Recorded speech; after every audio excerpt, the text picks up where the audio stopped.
Welcome back to the farm, everyone. Doing a quick Monday morning trip, a quarter of a mile next door to look at the March beans. Done a route around the neighborhood, around our territory, and by far these will go before anything else. Right now we're thinking into the week. As you can see, there's still some yellow pods with green beans in them. Those are going to be the issue. Don't want to crack open and drop that one. If you can't get them to crack open and get the beans out, you're losing yield. So I don't know if we'll be able to run these this week or not. Hoping to. Only time will tell. Otherwise, they're progressing right along. Look really good from the road. Early yield reports from early March soybeans, 70 to 80 plus. I think we've got some yield potential out here. Have to get the combines out to see. There goes the newest semi to the decal shop to get the nice Dole Farms logo put on it so people recognize us at the elevator. It's more for the elevators than it is for us. We probably prefer people not to see our names on the side of the truck. Two other big developments. I've brought back my seasonal harvest mustache. It may last a day, may last a month, may last years. That's up to my wife to decide. We'll see what she says. And it is 40 degrees this morning. Well, it's warmed up now. That's why I've got the sweater on. My first sweater day of the year. On one side of the road, we've got those March planted 3-4 beans, look excellent. You cross over here to this little patch, and you have the complete opposite side of the spectrum. May planted beans with a major issue. It is a disease that looks very similar to sudden death syndrome with leaf symptomology. When you actually go to pull the plants, I don't know if this one will do it or not, they come right out of the ground as if there's no roots. And if you look closely at the stem, and not all of them show it as much, there are red parathecia around the roots, indicating that this isn't sudden death syndrome. It's not brown stem rot. It is in fact the very scary and increasing in prevalence red crown rot. Not exactly what I want to see. It's worse than sudden death syndrome because it hurts the plants multiple weeks earlier. SDS is an R5 or R6 disease is when you see the damage start. Red crown rot is R3. So we're talking a month earlier in the season, it kills the plants. Instead of losing 20, 30 bushels, you could lose 40 or 50 bushels. The only positive note about red crown rot is that SDS preventative treatments like Levo or Saltra do show some positive response in controlling it, or at least delaying the onset of it in the season, protecting yield. That field didn't have anything on it other than standard treatments, whereas the rest of our acres either have Levo or Saltra on them, which in our area seems to be a no-brainer at this point. I was reading the comments on the video where I did a bunch of that yield checking on different cornfields. A lot of people thought that maybe that granular yield estimation app was not accurate. I never double checked it. I thought it was accurate. I'm gonna go back to one field where I pulled the highest yield sample, do the same thing, take a stand count, pull 6 or 7 ears, and manually calculate the ears, and also use granular to see if the app is accurate or not, because if it's overestimating kernels, that would overestimate yield. Whether you believe me or not, I'm probably the most honest about yield out of any of the farm YouTubers I've watched. Some of them never show you yields at all, and I can respect their decision to remain private. However, it's a little disingenuous when you're promoting seed from companies. When you're promoting a brand's beans or corn, and then you say, the instant readout here in the field's 250, we've never seen that before, and then never say what the entire field average, it's just not showing the whole picture. I can understand why they wouldn't. This doesn't really feel that fair to you guys as viewers. Hold 6 random ears, 34,000 stand. It's a good stand. Looks like of the 6, we've got one that's a little bit tipped back in a runt. I'm just gonna go ahead and do all the calculating myself, and I'll show you guys the notes after from that. Here's my 6 ears, here's my calculations.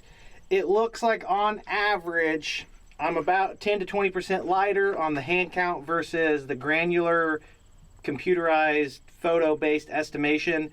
It depends on how I hold the ear. Every time if I retake the picture, it could change 10% in how much it puts on the ear. So you guys were completely correct in saying those yields were not correct. I never thought to double check it. I trusted it, and maybe that's a good case of maybe you shouldn't trust technology all the time. With the 34,000 stand, 90,000 kernels per bushel, granular showed that as 241 bushel of corn. On the hand count, and I do take a few of these bottom kernels out when I do my calculations, so you lose a tiny bit there. I showed 204 bushels an acre at 90,000. The granular app definitely overstates, maybe not intentionally. However, it was way too high. 204 bushel versus 240, that's quite a bit of difference in yield and revenue. With today's prices, we're talking 120 bucks an acre difference in gross revenue between those yields. So you as a farmer would be a little disappointed if you were expecting this and you got that. That's just another layer to those yield checks that complicates the accuracy of them. Human and computer error. Maybe I need to start actually calculating them myself. It doesn't take very long to do the math, especially if you just have a sheet of paper. Regardless, I would never intentionally mislead you on yields. It was just oversight on my part. I can assure you all, and those of you who have been here know this, come harvest time, if I have the scale data and the moisture levels available to me, I will tell you what the field's made. And if they're wrong, it's because our scales were wrong or the elevator was wrong, not because I lied. I'm not in the business of being dishonest. Try to share as much as I can usefully to help you guys get a better grasp of what's going on. I didn't even check the most important part, the milk line. I'd say this corn is just about black layered, if not already there. Probably around 30, low 30s for moisture. It's gonna need some warm weather, and it is supposed to warm back up this week. It'll be October before we get to that to harvest. These soybeans are so deceiving. You look at them at one time of day with one angle and they look like they'd cut tomorrow. Then you walk out and look at them a different time of day and they look like they're still 10 days out from cutting. It's all about the average. If we can get them to test and get the green beans out, they will go this week. And no, we do not have our hands on the X9 that we've traded for. 780 still at the farm. We need to make that swap. Paperwork's been signed.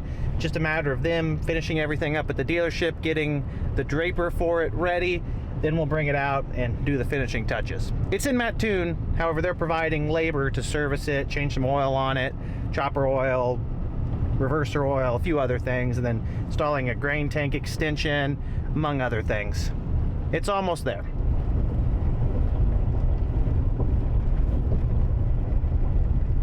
I've had a lot of questions about converting our heads to fit on an X9. The corn head is the only thing that we're keeping to put on the X9. The 35-foot draper we traded off for a 45-foot hinge flex draper that is X9 ready. There goes the neighbors with their windrower. They've been busy this time of year. Silage chopper's moving around as well. They've got a lot of cattle to feed and they do some custom work, so they stay really busy with that thing. One of the hardest parts about justifying an X9, beyond just the machine, trading combines, that financial burden, is the consideration that you probably have to trade your heads too, because a lot of heads, especially older heads, don't fit X9s without some conversion kits. And if you're putting a new big machine on, maybe you want a newer head that doesn't have as many acres through it because it's going to be run pretty hard and pretty fast.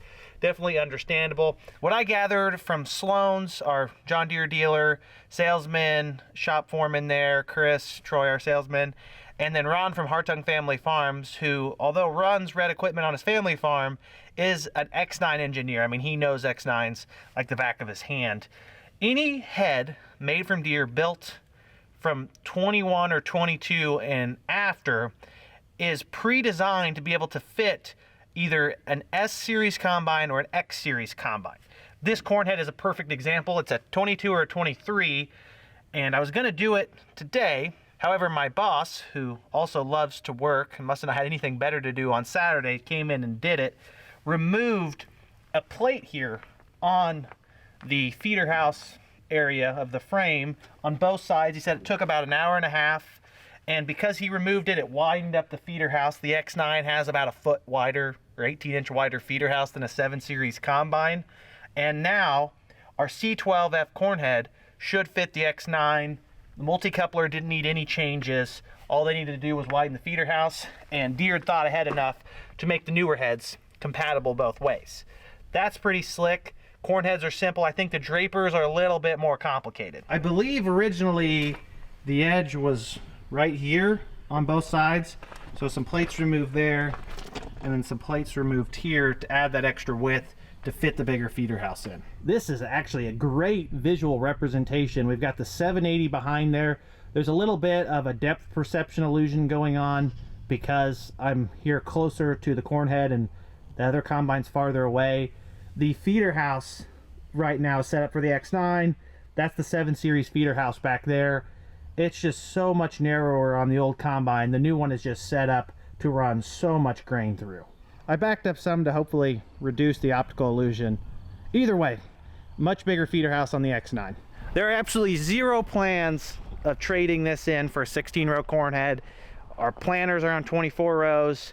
I'd rather have a 12-row corn head anyways. It's lighter, it's more logistically sound, easier to move around. 16-row, yes, it'd be less turning. You'd pick more in a straight line. I just don't know that it's all it's cracked up to be. I'd rather match my planter rows than have a 24-row planter and a 16-row corn head. My wife's family does that. They've got the big X9 1100 16-row corn head, and they said other than picking the ends off, it's not really an issue through the field. Before we'd ever consider going to a 16-row, we would definitely go to a chopping corn head first, and that's something I still would like to do. I don't know if it's in the budget this year. Something in the future to help improve the possibility of effectively no-tilling or minimally tilling our corn stalks by chopping up that residue, reducing the aggressiveness of tillage required to get a good seed bed in the fall to no-till in next spring with soybeans. For reference, here is a 10-year-old 30-foot draper. If you look closely, there's no room on there. There's nothing in the engineering to allow that to easily fit the much bigger feeder house of the X9. John Deere does make a conversion kit. It's fairly expensive, $5,000 or $6,000 plus labor to convert the feeder house, widen it out to work with the X9, and then you also have to make some changes to the multi-point coupler to match the hydraulic and electrical system of the X9. It's different, I guess. That's above my pay grade. Either way, you'd never put a 30-foot draper on even the smaller X9. That'd be like pulling your little fishing boat with a semi. It was pretty easy for us because Alliance, I guess they're not Alliance anymore, they're Sloan's. Our dealership in Mattoon had a 1-year-old 45-foot hinge draper set up for an X9 sitting on the lot. So it was an easy trade for us. Didn't need the conversion kit or anything. It was ready to be hooked up. So that's what we went through. They're running through that at the dealership today. I have had some people ask why we didn't trade the 630 in for the 45-foot draper and keep the 35-foot draper. I don't want to get into the weeds of that conversation because it's a little complicated with how our farm is organized structurally, with who owns what equipment. There's different ownership, different organizations in charge, and to keep a clean set of books, we have to have things separate and to be fair to each organization, each ownership entity. And we are pricing trading this in for the 35-foot, our old one that we've had brand new. We know what it's been through. The unfortunate part is the trade difference from this to the 35-foot is about the same as was to trade the 35-foot in for the 45-foot hinge draper. And that's a much harder pill to swallow because this is a decent head. I'm sure it's going to have some major repairs in the next few years. Gearboxes will start to go out.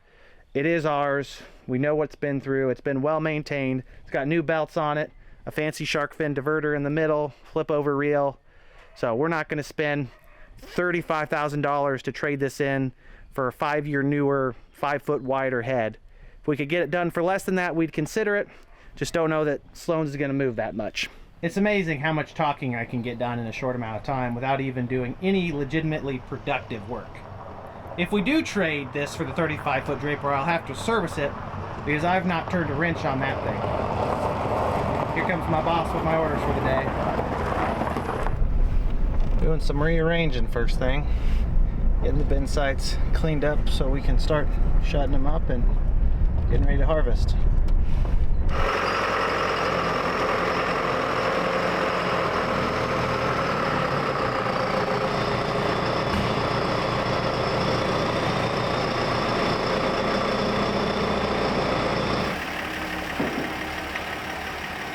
I now got it.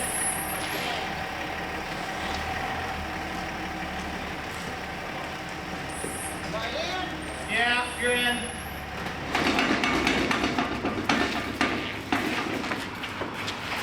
Let's pick it up.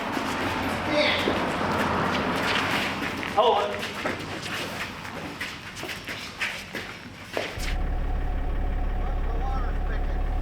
The only downside to having 2 of these conveyors now is that you gotta find another spot to store the second one.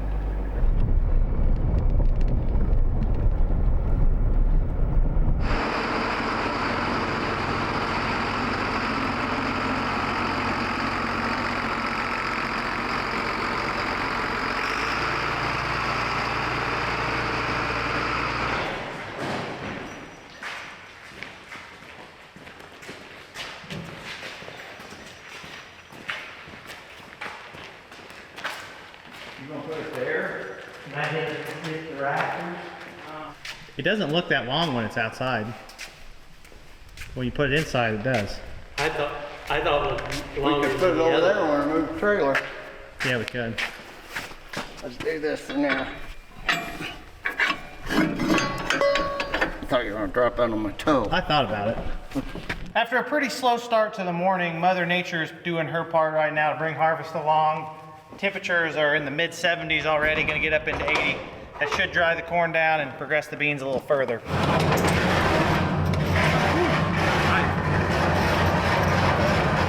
There's definitely still a few things on our harvest prep list to get done. Jeff did a beautiful job last week getting the road oil from spring off of the big tractors.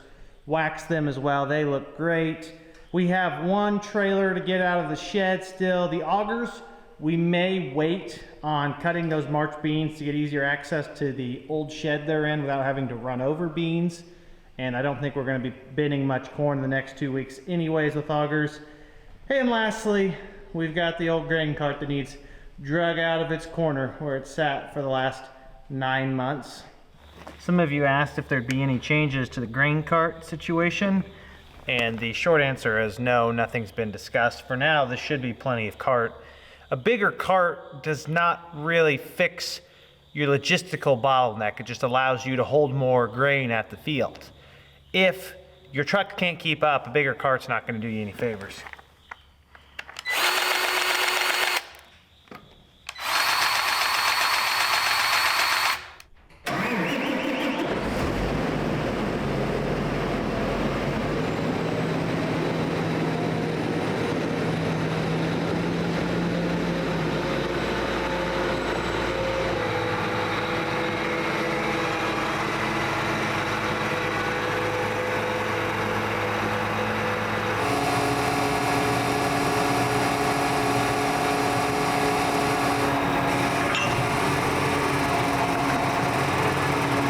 Fifth time's a charm.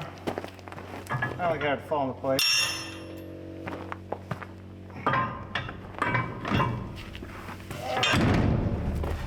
Nothing like straddling the shaft. That's what she said. And also not a safety recommendation. Sometimes they're easy, sometimes they're really hard to do. One should be our flow gate. Two will be our spout adjustment. And three, when I get to it, will be our fold and unfold. I assume the bigger one is the unfold. Been wrong before though. I believe we have everything. Make sure we've got any valuable stuff off the tracks. Sometimes these get used as a storage shelf in the off season because they're just a nice little flat spot to put things. Usually nothing that important. Cameras all work. That's a nice positive. I'm by myself, so if you hear any crunching sounds, holler so I can stop.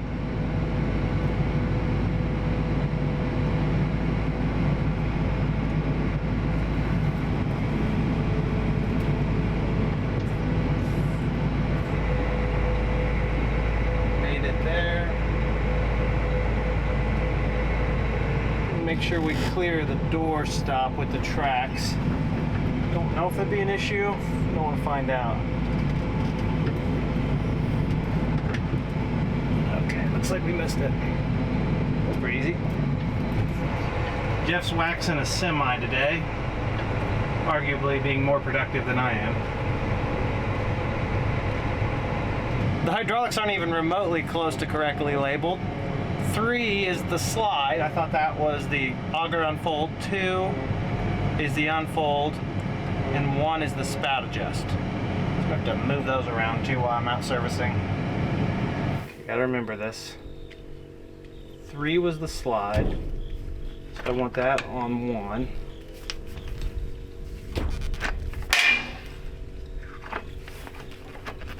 Two was the fold. So I want that on 3. 1 was the, what's left? Oh, the spout adjustment. Get this at least in the right spot, then know if they're need flip to get the flow the other way. Get my 1 year out of a pair of bungee straps. That'll have a day to last.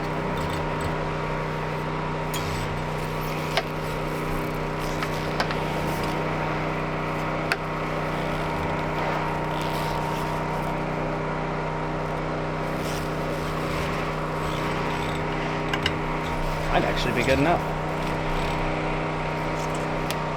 Jeff's over power washing Chris's tin wheeler, getting that ready to wax when it dries. Gonna grease this bad boy up. Or girl, whatever it is. My combat roll. Uh-oh. Not only is our greaser ripped off up here, there's also one gone here. I probably did it. This is our third year on this J&M cart. Last year there was a lot of debate, mostly on my end, talking to myself, about the manual specifying you should change the oil in all of the oil bath hubs every season. We opted to not do it last year. I talked to Josh Weekly at Barker's over in Shelbyville where he bought this. He talked to the J&M rep, maybe the service department for J&M, and they indicated that although it's very nice that they have a customer that actually reads the operator's manual, unless there's an underlying issue, they don't really see a need to change the oil more than every 5 years. So that's going to save us $1,000 because all of these hubs, there's one on each side, so that's 24 of them total. I think they hold a couple gallons or 5 gallons of synthetic, and the weight of oil they want is quite a bit of money. Maybe it's $500 of oil. I really can't recall. I'm not going to look at the manual this year. It's only going to confuse me. She's about ready to roll. Here's a quick little sneak peek at the combine sitting at Sloan's here in that tin, and they're still turning wrenches on it, getting the draper ready. It needed a new center belt for some reason. Should have it home in a few days. It's a beast. There are a couple grease zerks that I ripped off last fall. Dad and I spent a little bit running to John Deere, getting some replacements and fixing them. I'm going to unfold it, run it, spread the grease around, move the oil around, and make sure I got my hydraulics in order. Be that. Okay.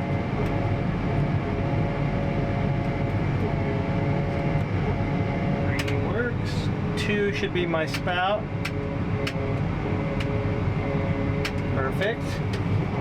And 1 should be my slide gate. Wow, I've got everything dialed in right now. Jeff's keeping an eye on me. I'm trying not to get this on his wax job.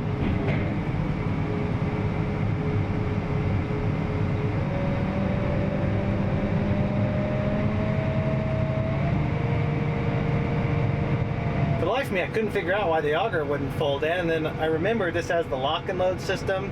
It won't let you fold the auger unless the gate is all the way shut. Look at that. Safety first. I think we're pretty much ready to take this thing to the field. I serviced the tractor, front end ILS has a nice shot of grease and everything. Serviced the grain cart. I've got Libra cart, which is one of the most seamless grain cart scale automation systems I've ever used. I've loved it. This is going to be our 3rd year with it. Agromatics manufactures the product. They provide the software. Libra cart's what they call it. It integrates with your standard scale system. You run your lead into it, just have to have power as well. And then it connects to a device. I use a big iPad Pro. It accurately records unloading without any extra sensors. It watches the weight. As long as your scales are dialed in, it'll be within a fraction of a percent. That's what we've seen the last few years.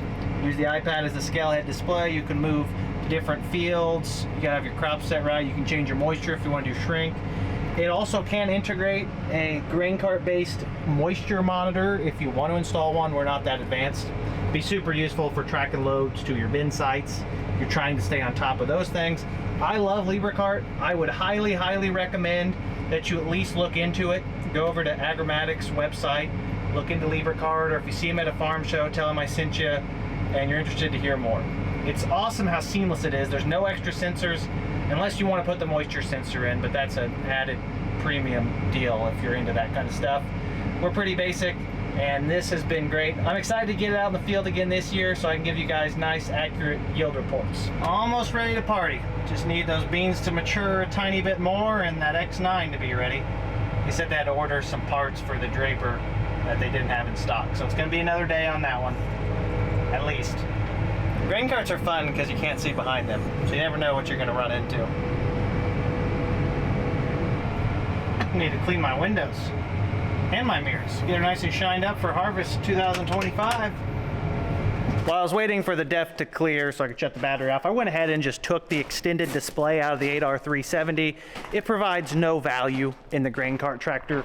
We like to run an extended display in the bigger combine, mainly because the combine operator benefits from some extra screen space, being able to have auto steer and mapping on one page and then combine settings on the other. That's what we did the last few years in the 780. So I'll go ahead and put this in the X9. Either I will wait till it shows up, or if they take a long time, I'll go do it in there at some point in the next few days. The 670 is a little older of a machine that has a small display that gives yield information, and then the big display we just use for steering. The extended display, what I'm holding right here, is literally just a screen. Doesn't provide any processing power, just more space to pack useless information. If you trust your kids in the seat, surely you trust your extended display there. 4780, just sitting outside, knowing its days are numbered, getting its feeder house compared to the feeder house of other combines.